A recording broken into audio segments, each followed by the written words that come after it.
చూడండి 23వ అధ్యాయము 30 నుంచి 34 వరకు చదువుతాను.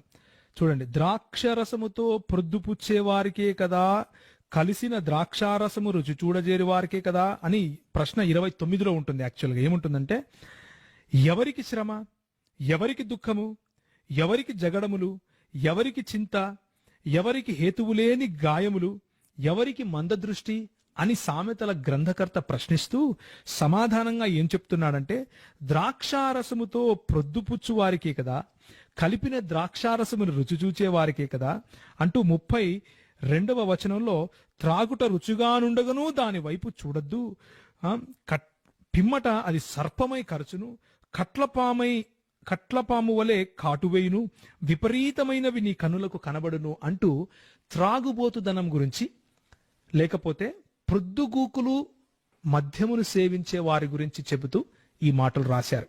20వ అధ్యాయము 1వ వచనంలో కూడా దాని వశులై ఉండే వారి గురించి అన్నట్లుగా మనం స్పష్టంగా చూస్తాం. దాని వశమైన వారందరూ జ్ఞానము లేని వారు అంటూ బైబిల్ చాలా స్పష్టంగా ద్రాక్షారసము వశులై ఉండేవాళ్ళు అంటే త్రాగుబోతులను హేయమైన వాళ్ళుగా స్పష్టంగా చెబుతా ఉంది. అది పాపముగా చిత్రీకరిస్తా ఉంది, అందులో ఏ డౌట్ లేదు.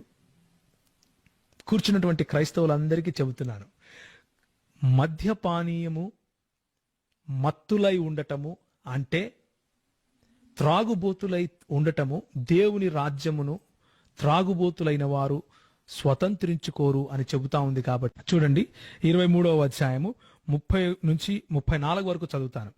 చూడండి, ద్రాక్షరసముతో ప్రొద్దుపుచ్చే వారికే కదా, కలిసిన ద్రాక్షారసము రుచి చూడజేరి వారికే కదా అని ప్రశ్న 29లో ఉంటుంది. యాక్చువల్గా ఏముంటుందంటే, ఎవరికి శ్రమ, ఎవరికి దుఃఖము, ఎవరికి జగడములు, ఎవరికి చింత, ఎవరికి హేతువులేని గాయములు, ఎవరికి మందదృష్టి అని సామెతల గ్రంథకర్త ప్రశ్నిస్తూ సమాధానంగా ఏం చెప్తున్నాడంటే, ద్రాక్షారసముతో ప్రొద్దుపుచ్చు వారికే కదా, కలిపిన ద్రాక్షారసమును రుచి చూచే వారికే కదా అంటూ 32వ వచనంలో, త్రాగుట రుచిగానుండగను దాని వైపు చూడొద్దు, పిమ్మట అది సర్పమై కరచును, కట్లపాము వలె కాటువేయును, విపరీతమైనవి నీ కనులకు కనబడును అంటూ త్రాగుబోతుదనం గురించి, లేకపోతే ప్రొద్దుగూకులు మద్యమును సేవించే వారి గురించి చెబుతూ ఈ మాటలు రాశారు.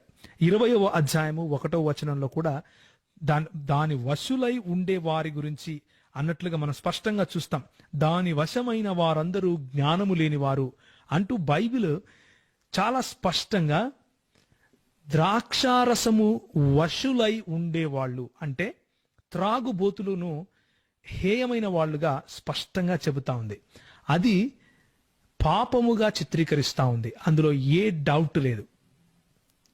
కూర్చున్నటువంటి క్రైస్తవులందరికీ చెబుతున్నాను, మద్యపానీయము మత్తులై ఉండటము అంటే త్రాగుబోతులై ఉండటము, దేవుని రాజ్యమును త్రాగుబోతులైన వారు స్వతంత్రించుకోరు అని చెబుతా ఉంది. కాబట్టి